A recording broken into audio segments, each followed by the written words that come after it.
like to ask Russ Bradford to read the appropriate statement on electronic meetings. Pursuant to Governor Lee's Executive Order number 16 regarding electronic meetings, as extended by Executive Orders number 34, 51, and 60, I make a motion that this committee meeting agenda constitutes essential business of the Metropolitan Council and that meeting electronically is necessary to protect the health, safety, and welfare of Tennesseans in the light of the COVID-19 outbreak. Thank you very much.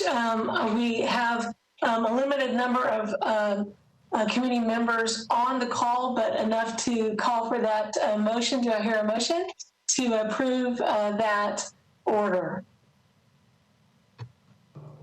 I'll motion. Thank you. I'll second. All those in favor? Anybody opposed? Please raise your hand. I don't think so. Fantastic. Okay, with that out of the way, I'd like to welcome you again to this meeting. I will remind you that we do have a hard stop at 5 p.m. We may end even before that, but we will have a hard stop at 5. We are going to take the bulk of our time just to hear from Director Oliver and his staff as to what's happening with the Nashville Public Library. Kent, I'll hand it over to you. I have to unmute, please. We give you a nice overview of what's going on at the library, in addition to what we generally do, what's been going on the last 7 months now. And I have a couple of staff on the call today. Susan Dry, who's the Assistant Director for Administrative Services, whose area includes our budget and our business office. And Bernadette Hugan, who's our statistics analyst and does all the great things that happen when we're really crunching numbers and looking at outcomes and that kind of thing. And again, we do have a PowerPoint to run through. So Bernie, if you want to put that up and get going.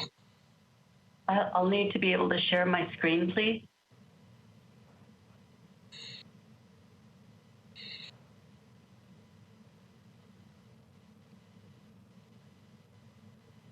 All right. Just as kind of a reminder, again, this is going to be an overview. The library is one of the departments, such as like Parks, where we have a policy board, and that board is chaired by Keith Simmons, and other members include Katie Barney, Robert Orman, Joyce Searcy, Dr. Adrian Bulatowski, Jarvis Rand, and Kate Azell. And we do have a great board and an engaged board, and people that I think really love the library.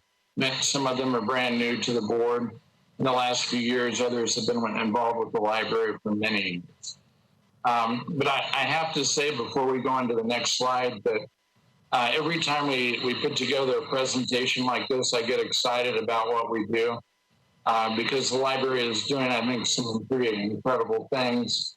And just to take the time and go through and make some lists and look at them, I think make us all proud at the library. So, Bernie, next. Okay. I wanted to make sure and put up our mission, vision, and values for you. Our mission here is to inspire reading, advance learning, and connect our community. The vision is that all members of our diverse community are empowered through limitless learning opportunities to enrich their lives. And we do have internal values for the library that include extraordinary customer service, love of reading, lifelong learning, intellectual freedom, innovation, excellence, and inclusiveness. And we have had 2 strategic planning processes internally in the last 7 years. This would have been another year where we would have done a 3rd round, and due to the COVID and the pandemic, we've held off. we've chosen the path of kind of waiting and seeing how everything shakes out, so we can take a better look at where we're going strategically. But I do think it's important for the committee to understand that we're very deliberate as we develop our programs within the scope of our mission. We try to always be thinking about the mission as we move forward with ideas and the scope of our services. Okay, next. We do have 21 locations. We have 20 branches and the main library. And you can see that we attempt to be scattered out geographically and serve the different neighborhoods and regions of the entire county. I don't believe it's on there, but we also have a storage facility at Elm Hill Pike that has a number of the archives materials that are not at the main library. And then we also have a maintenance facility out in the Old Hickory region. The thing to remember as we look at these different branches, we do develop them in different sizes. Most people think of our branches as being regional, community, and neighborhood branches. And as we go forward with new buildings in the future, I think you'll see that dynamic changing somewhat. Next.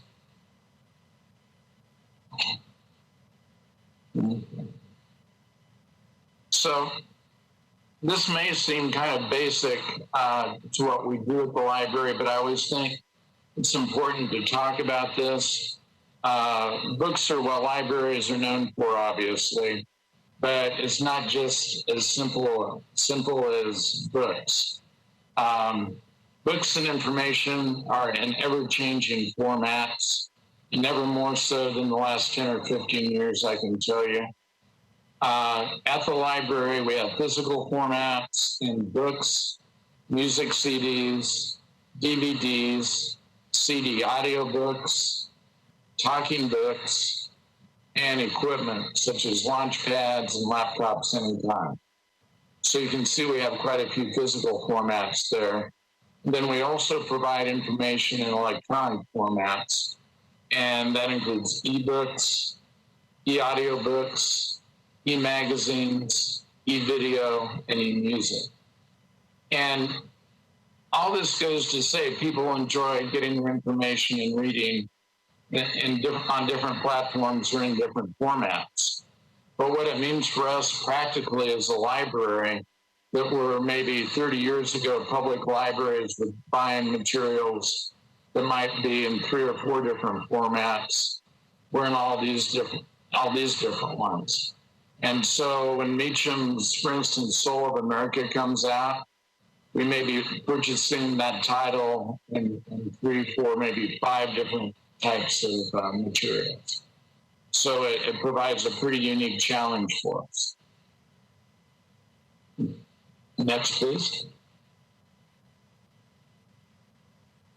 So NPL is known locally and nationally for our educational and literacy programs. And they certainly played a large role in 2017 when we were recognized as Library of the Year. And I wanted to run through a few of these for you because there are probably a few programs here you might not be aware that we're actually providing.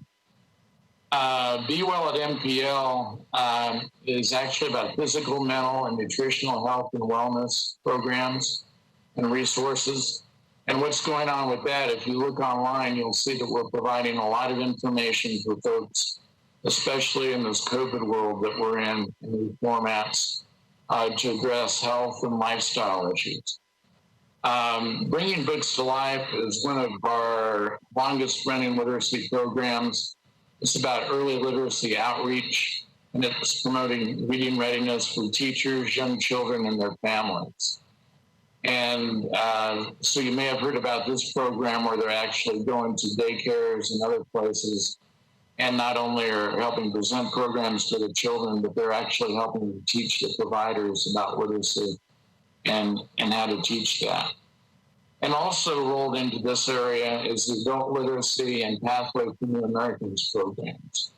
We're part of the Nashville Adult Literacy Collective, and we've been very active in that. And Pathway for New Americans, you may recall, under Mayor Dean, began at the Nashville Public Library, and it is a program to assist immigrants in becoming citizens. And it's been one of our most successful programs. Digital inclusion, we do online competencies and digital citizenship for all audiences with a focus on senior citizens. Two of our greatest collaborators here have been the Metro Schools and also MDHA, especially in the area of senior citizens. And we think this is a really critical program that seems to gain in importance every year. Limitless Libraries is a program that's been going since 2010, when my predecessor, Donna Nicely, and Mayor Dean got together and created this focus where we were actually sharing library materials directly into the school libraries. Since early beginnings when it was piloting, we are now in all the Metro schools. We are also starting to go into charter schools. And it's really, again, kind of the flagship program of our literacy programs. Another really interesting thing that's happened with this now is we have a card catalog. Our online catalog is accessible in the schools, so we've really created one holdings piece.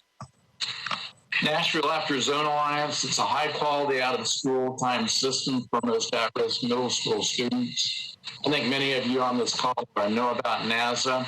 It actually came over from the mayor's office in 2016, and it's focused on middle school students, providing them an hour of programming and an hour of academic study in the after-school space.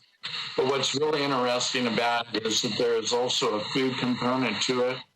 And the importance of the food component, frankly, is that this, in some cases, is the only food that many of these students will see after they get out of the school in the afternoon. So this heavy snack ends up being really like an evening meal for them.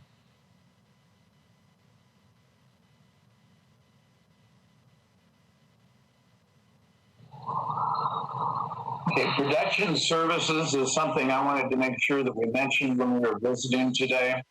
We actually have our own audiovisual studios in the library. We create and do podcasts, we do live streaming, we design system-wide maintenance.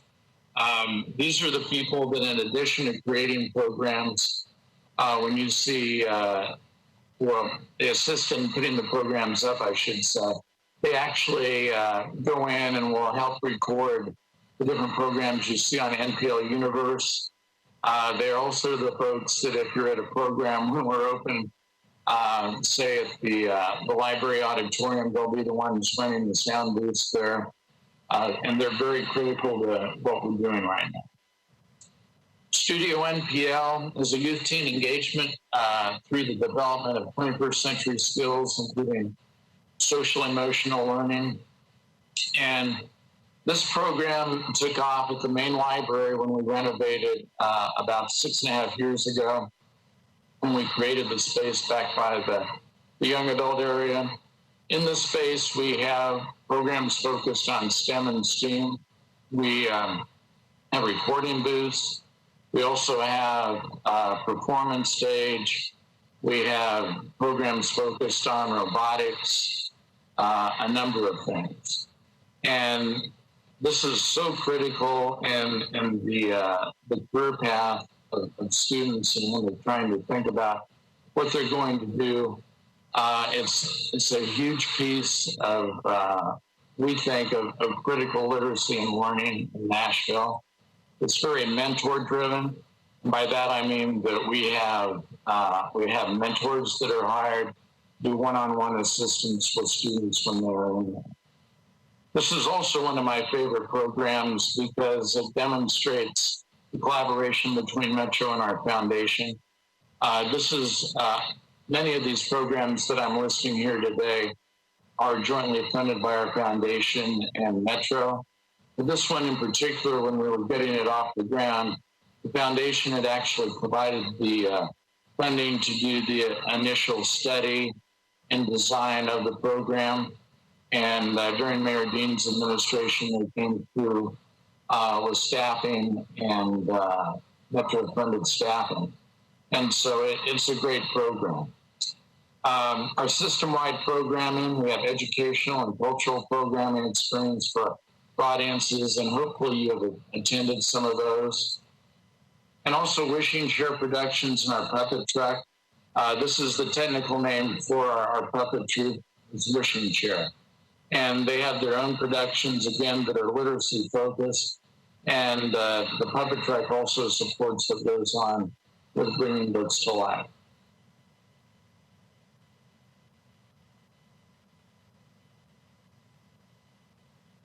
A few other programs, that we have that I call kind of our signature programs. The courtyard concerts that you may have heard about that happen at the main library. They've been happening online this year. Swan at 615 is our partnership on author programs with Parnassus and Humanities, Tennessee. Nashville Reads, which is our reading program that focuses on a book every year. The Seed Library that I love is where people can check out seeds and start their own gardens. It's become a very popular program. And then we have month-long programs that we recognize throughout the year: African American History, Community of Many Faces, Summer Reading Challenge, Hispanic Heritage Month, and Arttober.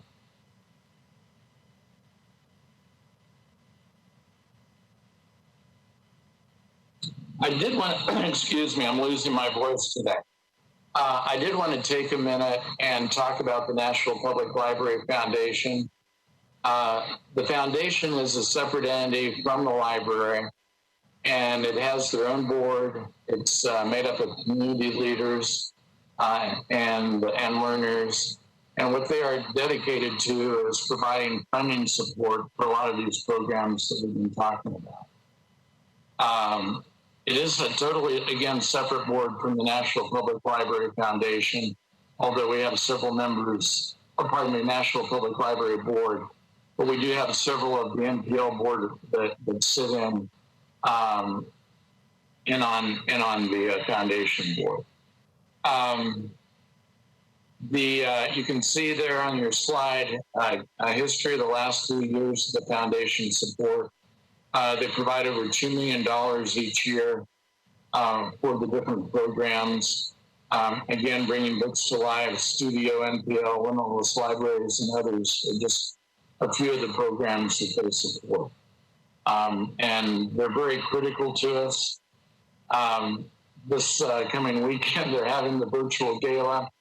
Every year we give out the National Public Library Literacy Award that goes through our foundation. We've recognized such authors as John Meacham and John Lewis in the past. And this year, that particular event will be virtual. And there is a public lecture component of it, as well as the gala component, which is the fundraiser. And it is a primary fundraiser for the foundation each year.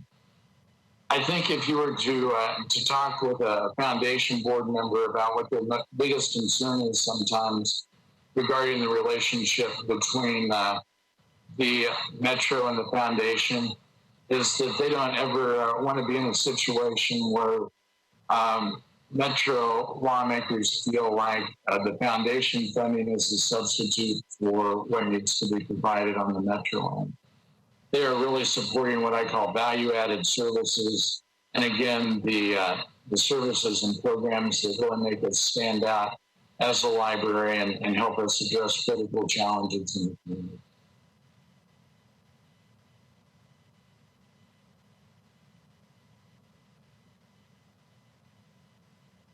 Another exciting service that we have that I know Chairperson Van Rees is aware of, is a number of you that are on this call today, is the Votes for Women room, legacy of the 19th Amendment. And over the past 2.5 years, the foundation raised over $2.5 million of private support, and Metro chipped in $500,000 in Metro capital funding under Mayor Briley. And on August 18th, this last year, we had a virtual opening for the room. And we did the I Ring the Bell program, acknowledging when the 19th Amendment was passed. And we actually had nearly 40,000 views of the online event, including Roseanne Cash's appearance. I think the story behind the room is interesting. Hopefully you all know the historical significance of this, that the 19th Amendment was, of course, Tennessee took it over the finish line and having it approved. A lot of the politics took place up at the Hermitage Hotel. And of course, the actual legislation took place in the Tennessee Capitol building. But kind of the backstory on this is that it's been over 2.5 years ago when three Nashvilleian women, Margaret Bem and Jeannie Nelson and Julie Mosley, sat me down in a dining room and said, this is an important program. This is something we would like to do. We would like to raise the money. And we just think it's critical that it happen, and it'll all be done by August 18th. And the concept, the board, the library board entirely bought into the concept. But the whole idea was that we certainly want to have an important space that celebrates the history of women and the journey to get the vote. We also think it's important that there be programming and collections around that, so that there are collections in there now, obviously you'll see when the room finally opens, but also the programming piece that we do that talks about suffrage, which is really the struggle for voting rights, that talks about not just the history, but what's going on in our contemporary world today. We just think that's all very important. But without those three women, this wouldn't have happened, and I certainly appreciate the being included in the resolution of council this year, talking about votes for women in the 19th Amendment.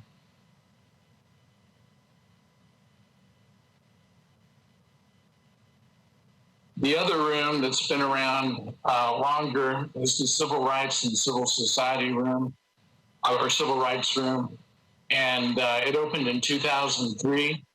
And it was supported at the time by the King family, who felt that there needed to be something significant in the library to recognize the nonviolent civil rights movement that had taken place in Nashville in the 50s and 60s. And what's been interesting about this room, and it's very much, I think, going to be the model for how we develop the Votes for Women room, is that we have gone from just providing the historical context of the events in Nashville, but we have also evolved into local and even national programming around civil rights and civil society and equity and diversity. And to give you an idea, we've trained over 6,000 law enforcement officials on equity and diversity and civil rights. That includes the cadet classes for Metro, as well as the TBI classes and some other related law enforcement agencies. And we've had over 8,000 children, youth, and adults who participated in this programming as well. Kind of a couple of quick, interesting stories with this, I think. I will still never forget the day that I was walking down the hall and I looked in our special collections programming area. And there were a group of people in there, many of them with law enforcement uniforms on. And Chief Anderson was in there, and he came out with two gentlemen, and he introduced me to the Chief of Police in Los Angeles and the Chief of Police in New York. So the Commissioner of Police in New York. So that's the kind of exposure that this program has had. And in the last couple of months, as we've been doing things virtually, I know that Andrea Blackman and her team who present these programs presented to West Point cadets as well, virtually. which is pretty interesting. It's certainly a hallmark of what we do. And in this time that we live in, we see the programming becoming more and more important.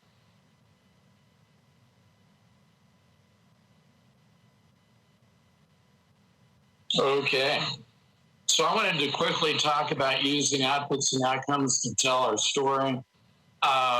One of the things, as I've mentioned, we're very focused on our outcomes and outputs. And we want to do that to prove and ensure that we remain good stewards of our funding and the funding you provide us.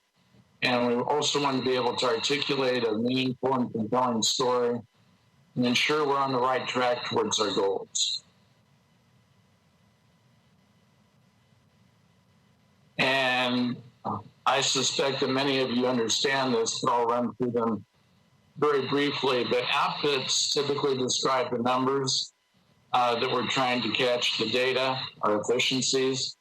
And for us, particularly when we're working with Metro, it's the number of programs, attendance numbers, number of hours, and numbers of circulations or checkouts. Then our outcomes reflect more of the perceived benefit to customers, increased knowledge, and behavioral changes. To give you an idea of the outputs, we're using 18-19 because this last year has been such an anomaly.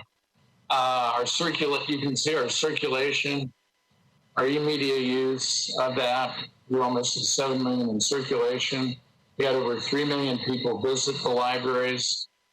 We had over 15,000 programs, and our program attendance was 357,000 plus. And all of those were increases over the previous year.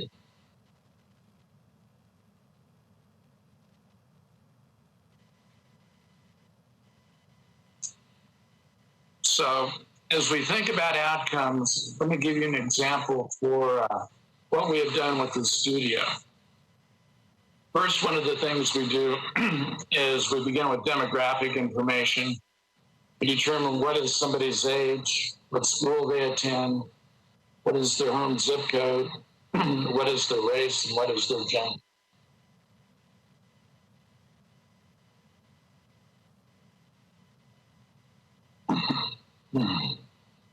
And then we get into what we call the Likert scale, ranging from strongly agree to strongly disagree to strongly agree.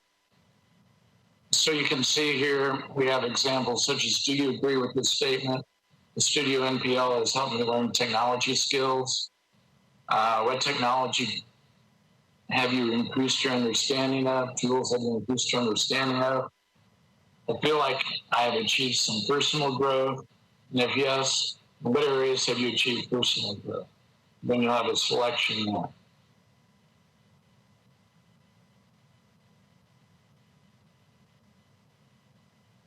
And another way to approach it on the survey, do you agree with this statement? Studio NPL has introduced me to new careers.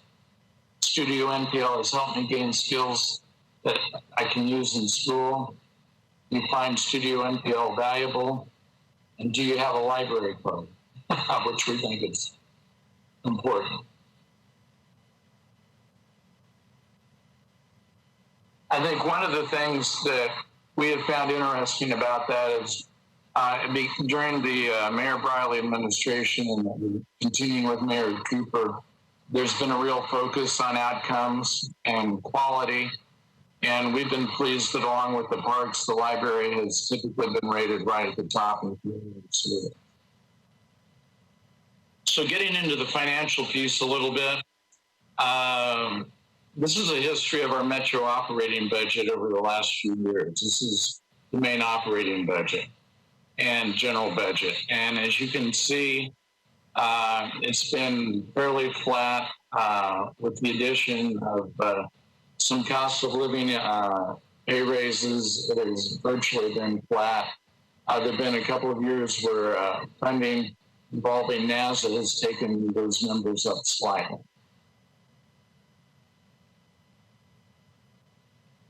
But the next page is one that concerns us greatly. And this is the history of the budgeted positions and FTEs for the library. And this is where our greatest challenges lie at this time. What we've seen is a consistent drain on our staff resources over the last few years. The overall budget positions in 2017 is 396. Going into this year, it was 362. And we currently have 47 positions that are frozen from hiring. And I got this number from Susan last week, and I wouldn't be surprised if that number has gone up to 50 between the time I have visited with you. And what we are seeing, in addition to our usual attrition rates, is that we're seeing retirements due to COVID, or people choosing not to consider working in a public space because of COVID. The other piece that some people ask if when they see our FTEs and total staff, they say, well, do you have volunteers? Well, volunteers cannot take the place of FTEs, but we do in fact have a volunteer programming where we have staff that are allocated to coordinating our volunteers throughout the system. Next, Bernie. In talking about our branch replacements and our capital program, I don't know if Councilman Syracuse got on the call or not today, but the first one we have listed here is the Donaldson branch library that's due to begin construction later this fiscal year. It's actually been designed and funding has been allocated for that. I think we're just in the capital hold right now that's going on throughout Metro. Richland Park, we have in the design phase, we did have some funds for community meetings and initial design. Hadley Park, we have held community meetings. It's currently unfunded, nor do we have an additional location. Thompson Lane is another branch.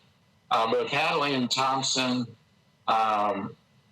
Richland Park are all what I would call very dated buildings in need of replacement, particularly Hadley and Thompson, and certainly the current Donaldson, are all what 60s era buildings.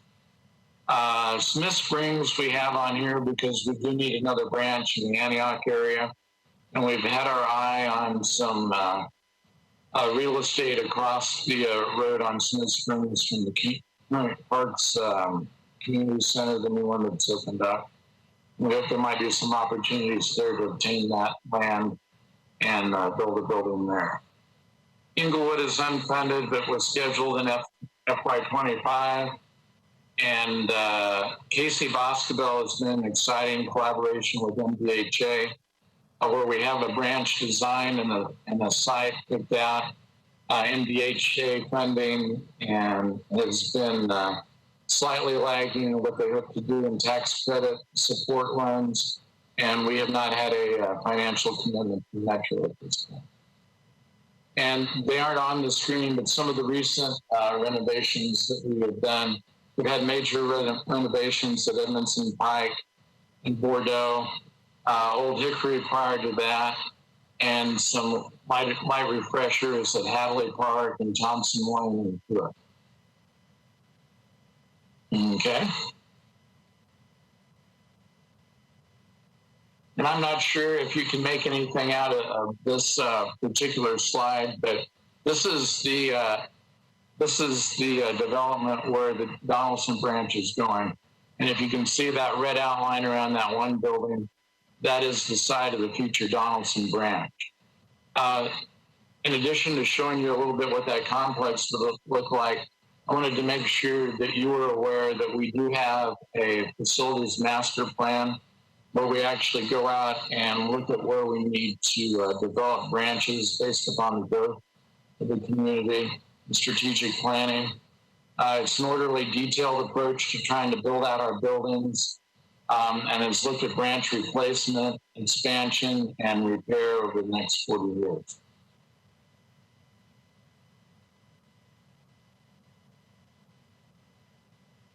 Some of our challenges right now are adequate and sustained operational funding to make the growth of Davidson County, particularly with staffing, hours of operation, et cetera. materials and collections funding, limitations of the 4%, support of capital improvement and expansion and infrastructure needs, communicating the breadth of library services to the community, supporting the vast literacy needs of Nashville, and also the development of programs and services in an ever-changing technological environment. To hit a few of those in detail very quickly, one of the things you may recall is that we've now regained all of our Friday hours as far as funding from the recession in 2008 and 2009. So all of our locations, when now things are normal, are not open on Fridays. The 4% funding is a little bit odd in that it's not part of our operating money. So it makes it very difficult for us to strategically develop our collections, not knowing how that 4% is going to fluctuate each year. The infrastructure implications are obvious, but it's important to note that even as a library, we have 21 roofs to keep repaired, 21 HVAC systems to keep going, and those sorts of things. They're problems that a lot of people don't think of when they're thinking about libraries. And another one that I didn't have up here was that one of the things we've been looking at over the last couple of years is just the idea that with traffic in the parking garage downtown, access to the main library can be kind of a challenge. And we've seen somewhat of a drop off in people attending programs live at that main library. Okay, Bernie. I think our strengths are pretty incredible. We do have a dedicated and innovative library staff and library board. Our customer service, I would put it second to none. We focus on strategically meeting community needs and challenges within our mission. The Library Foundation is a great resource. We have an extensive array of community collaborations that I've just barely touched on today. Our suite of literacy services and our equity of programming, I think, are important. I mentioned the Civil Rights Room and Votes for Women Room, and then just the high quality services that set national benchmarks and models for other libraries, and particularly Limitless Libraries, digital inclusion, our adult education programming, the Nashville After Zone Alliance, and grade level reading program, and Blueprint for grade level reading have all received national awards and recognition.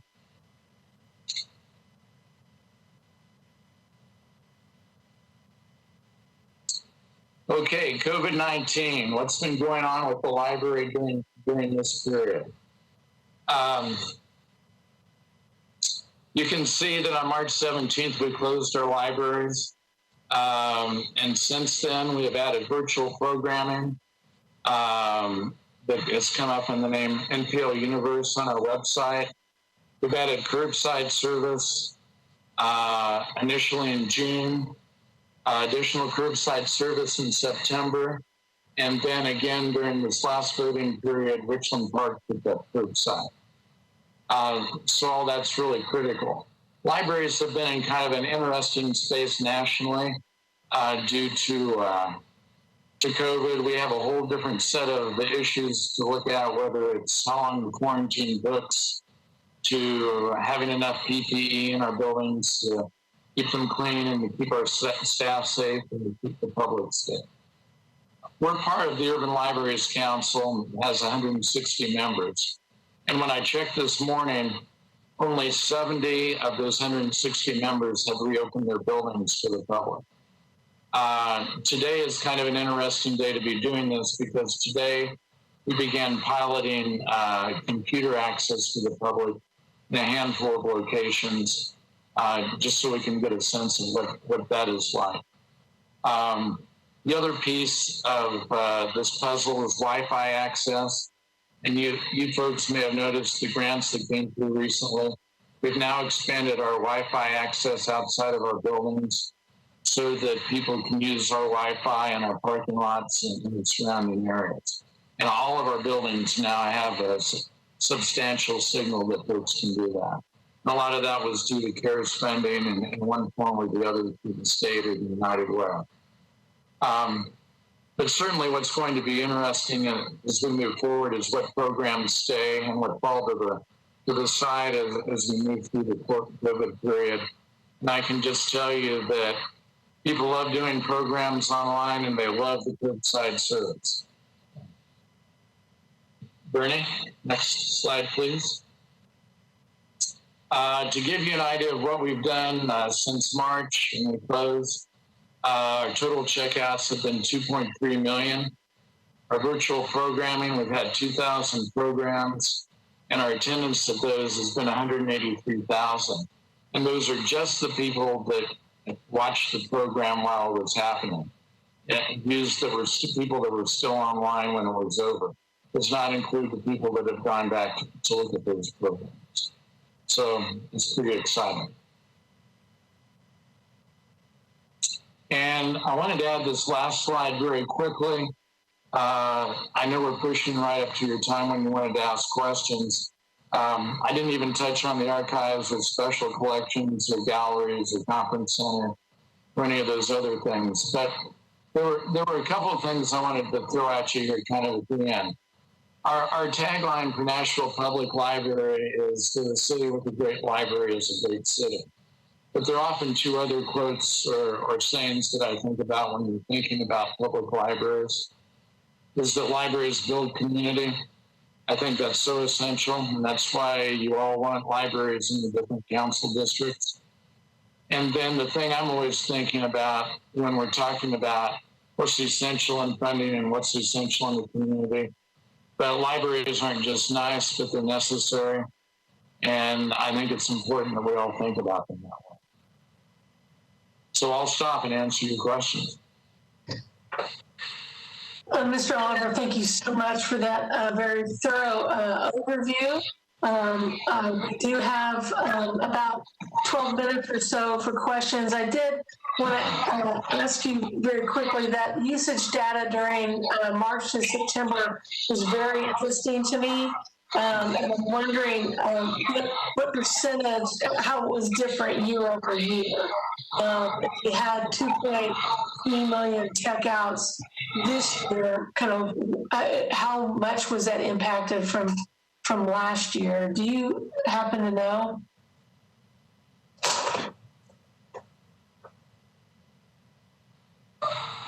As I look at that, that is basically, and Bernie, you can jump on here and correct me if I'm wrong, that's about a 25 to 30% reduction from a normal year.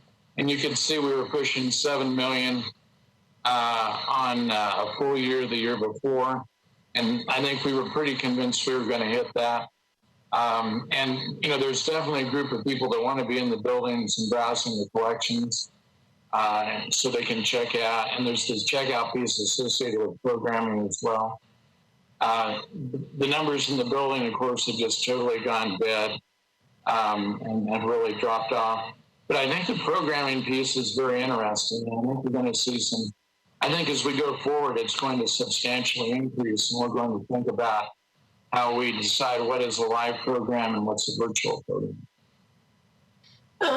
I did have one other question, and then I know I saw Councilmember Hauser had her hand up earlier in the hour, so I want to address her for that. But the community rooms in your libraries are used quite a bit by council members for meetings. And as we're trying our best to make the transition from virtual to in-person, having limited number of access, having chairs separated, being able to stream from those rooms so that people, if you hit capacity, can still participate. I'm wondering what we might be able to do to collaborate with the libraries to be able to use those spaces for public meetings again, and what we need to put in place now so that it's possible as soon as we can.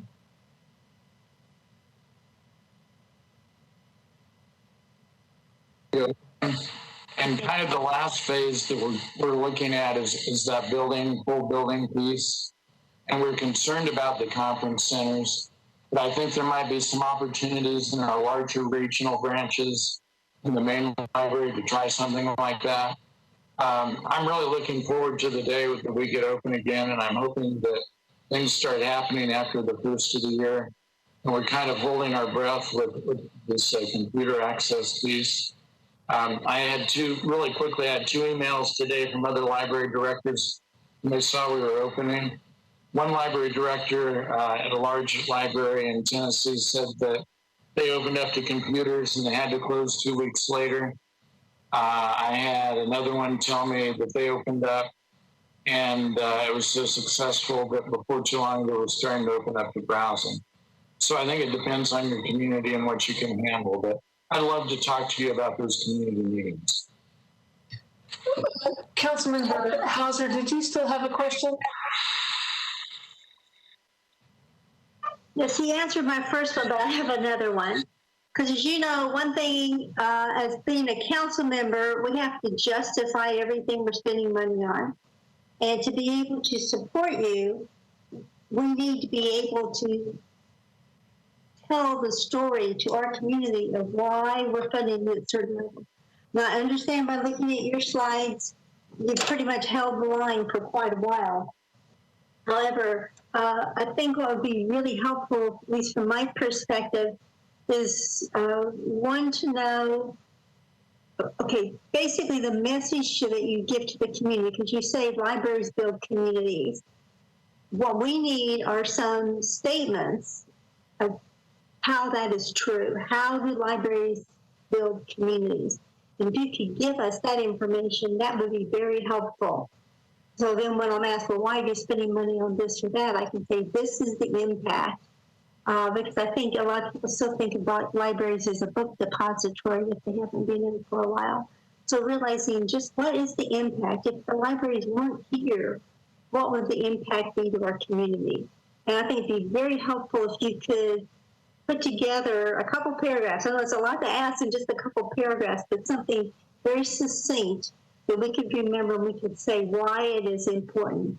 And then I think the second thing, if I looked at your numbers when you said you were down 47 people, is that 47 people from what you had last year or 47 people from if you were fully staffed appropriately? That's another thing that you may not be able to answer today, but we would need. Because one of the things that I'm concerned about is as we do make cuts, that are needed to stay within budget, then that becomes a new standard. And I want our standard to be, what if the world was wonderful, would we do, and then what we have to do. In other words, your daily number and your minimum number. Those would be really helpful for us. Sure. Real quickly, I appreciate your comment about the statements on building community, and we certainly have that information. We also did a return on investment study a few years ago that showed dramatic financial and economic impact that the library plays on the community. We can get you. Your question about the staffing, I believe it was 392 total staff in FY17, and we're at 362, I believe, this year. And the 47 I had listed that were frozen were off the bottom of the 362. So that is taking us down to about 315, pardon me. So, and I will tell you candidly that if we would have, I do not believe we could open all of our branches today if we were asked to, because we do not have enough staff to keep them open. What we do is very staff intensive and public facing driven at some levels. And we just don't have the staff. We've dropped way below the level that we would have thought necessary. And the reason this is important is people keep telling us to cut back the budget and eliminate people, blah, blah, blah. But what they don't realize what they would lose if we did that. Right. That's the kind of power that you can give to us to give you what you need.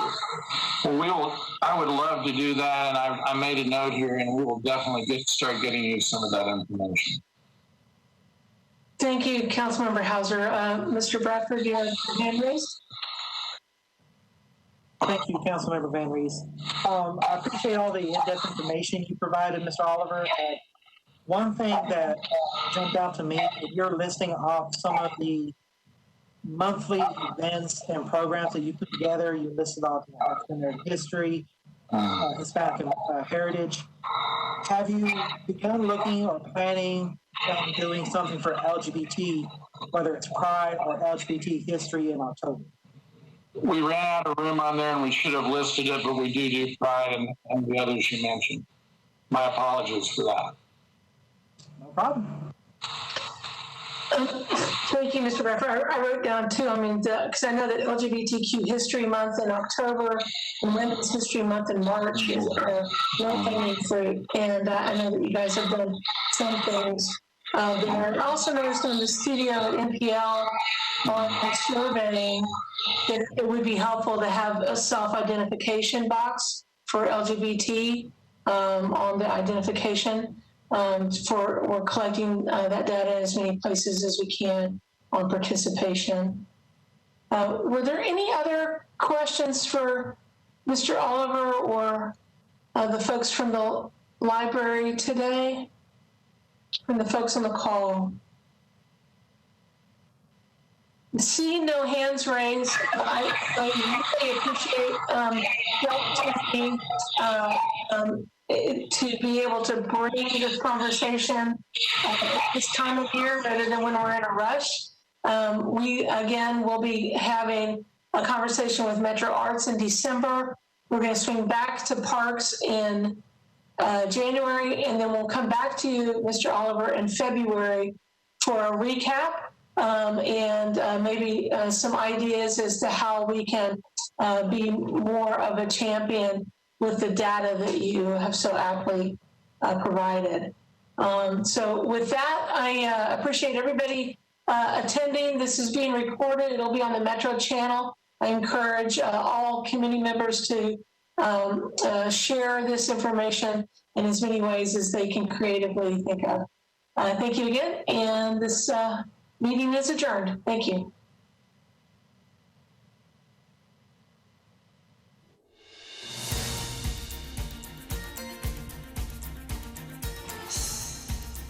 This has been a service of the Metro Nashville Network.